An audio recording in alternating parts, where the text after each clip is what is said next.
Ayan, magandang umaga sa inyo lahat, 'di ba? Wala pa rin tulog talaga ang kwan si Boyland. Hindi kailangan talaga ng kwan ng beauty rest talaga. Kailangan talaga patunayan talaga na maganda. Maganda talaga ako at hindi ko talaga kailangan ng beauty rest, 'di ba? Walang matutulog talaga. So ito, energy talaga nakangiti. Medyo oily lang pero walang liligo, maliligo talaga. So ayan, ang topic pala natin ngayon is yung mga rapper nako. Yung mga rapper na wag niyo na seryosohin. Talak lang talaga si Boyland. Mamaya nako, i-flip top ako ng mga putang inang to pero lalaban talaga ako. Sige. Pero ito mga rapper kasi, ibang rapper, close, di ba? Ibang mga rapper. Naka yung mga ibang rapper kasi dito, nako, sulat ng sulat talaga ng mga mga sulat, mga kanta nila, ganyan na puro love song, puro love song, puro ganyan, ini-inspire yung mga tao na wag ganito, wag ganyan, mahalin mo ako, ganyan. Putang ina, itong mga rapper na to, itong mga rapper na to, sila pa yung mas madami mga babae. Nako, iba-iba mga kasamang mga babae. Kunyata, kung gagawa kayo talaga ng mga kanta at ma-inspire yung mga kwan ninyo, yung mga tagapakinig ninyo, mga fans ninyo, gawin din ninyo, isabuhay din ninyo sa sarili ninyo. Gagawa-gawa kayo pero taliwas naman sa mga ginagawa nyong mga kanta. Para tayo mga tao, 'di ba? Pumapasok tayo sa simbahan, pero ayan, pag-aaral, paglabas natin sa simbahan, tapos pupunta sa soga. Nako, mag-group study, mag-group study sa mga pamintang mga kaibigan, 'di ba? Group study ang tawag namin doon sa mga nag-orgy, 'di ba? Foursome, ganun. So ayun nga, bago kayo gumawa-gawa, pumasok-pasok sa isang bagay, ganyan, na napag-aralan, ganyan, papasok kayo sa school, di ba?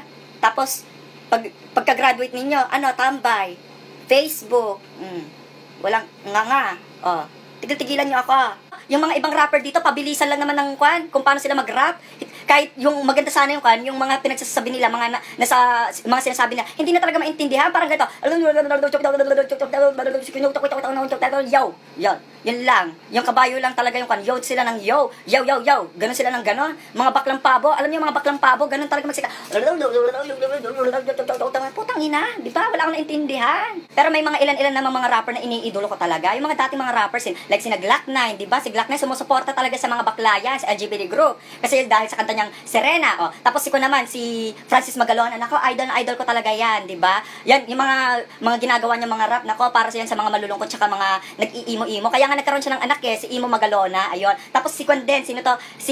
Ang pangalan nito, yung kumanta ng si Andrew E, di ba? Ayan, may advocacy talaga siya para sa mga pangit, sa mga nabubuli, di ba? Yung mga walang love life na mga pangit, ayun. Yung kanta niya na, humanap ka ng pangit at ibigin mong tunay. Nako, pumapalakpak ang mga pangit, di ba? Para magkaroon tayo talaga sila ng di ba? Maka-jackpot talaga sila para sila si Mr. Jack, di ba? Mr. Jackpot, maka-jackpot sila ng mga magaganda tsaka mga gwapo, di ba?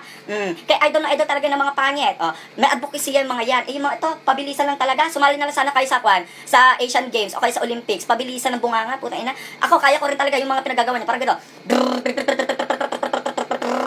Di ba?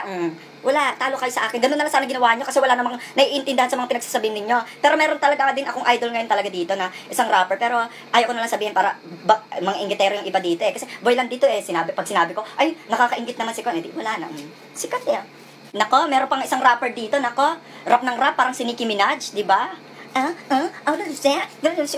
puta ina. Tapos may mga kwan pa dito, mga feeling rapper dito sa kwan ko. Pag pinag-rap mo, ay, magaling ako mag-rap, mga tao dito. Hindi nakikita nyo sa TV. Parang pakitang gilas lang sila. Pag rarapin mo, nako, sasabihin, nang ma-inlove ako sa'yo. Nako, gano'n lang na ma-inlove ako sa'yo. Akala mo, ayun, stupid, gano'n. Rapper ka na agad. Punya, tigil-tigilan mo ako, diba? Mga rapper dyan, iba na naman sinabi ko, ibang mga rapper dyan, kung hindi rin naman talaga maririnig yung mga letra, mga words na mga sinasabi ninyo, at hindi namin naintindihan yung mga pinagsasabi ninyo, nako, pumunta na kayo talaga sa SM, gift shop, alam niyo yan, SM gift shop doon, ipa-rapper ninyo, palagyan nyo na rin yung bunganga ninyo, para hindi na, yun, gumagano-ganon, tapos, ayun, palagyan nyo ng ribbon, tapos palagyan nyo na rin ng greetings, ganyan, tapos ipadala nyo dun sa, DOE, diba? Hindi Department of Education, Department of Epileptic, diba? So, ayun, epileptic voice. So, ayun lang, para matigil-tigil na, para konti na lang, nako, dumadami ang mga feeling mga rapper, nako, tigil-tigilan nyo ako, hindi nakakatuwa. Nako, yung tenga ko, nako, pag naririnig ko sa kanila, nako, ay, layas na nga ako, sinasabi ko, lumalayas yung mga luga ko, nag-walk out, kasi ayaw talaga nila. Ay, nako, madaming mga rapper na magagalit sa akin dito, pero hindi ko na nga nilalahat, huwag tatanga-tanga, wag bobo, diba? Sinasabi ko lang naman yung totoo, kasi yung mga ibang rapper talaga dati, nako, ibang-iba talaga mga rapper dati, diba? Nakakatagos talaga sa dibdib, diba? So, ayun nga, kung na lang magpalit na lang kayo talaga ng genre kung hindi rin naman maintindihan yung mga rap ninyo. Example, na lang kayo, ayan, mag-Regine Velasquez kayo, ganyan, 'di ba? You never yo. Ganon.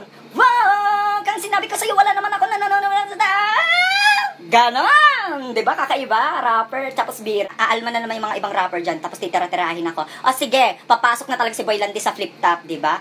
Since yung mga ibang mga rapper dyan, nag-flip top, lalaban talaga ako. Like si Kwan, sino si Abra, di ba? Si Abra. Example sana, si Abra, nako. Titirahin ako na Abra, sasabihin niya sa akin, ay bakla ka, wala kang Kwan, wala kang kwenta, mahirap ka, wala kang tapos.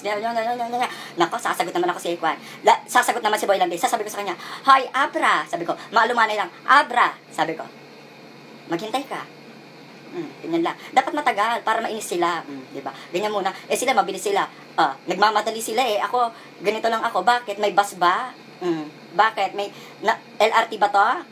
Di ba? Sasagot naman ako eh. Sasabihin ko lang hi, Abra, mas malaki pa yung titi mo kaysa sa height mo.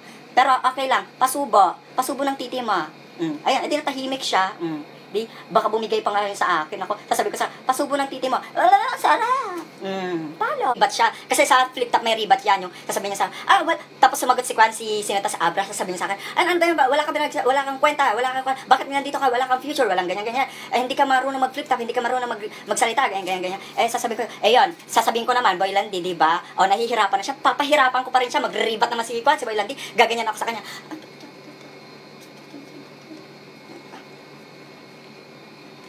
Ayan, di ba? Sign language. Para mas mahirapan siya. Bakit? Hindi ba pwedeng mag-rap ang mga pipi at pingi? Di ba? Ganyan, di ba? Kaya mo. Kung magaling ka talaga, intindihin mo yan. Putang ina mo, Abra.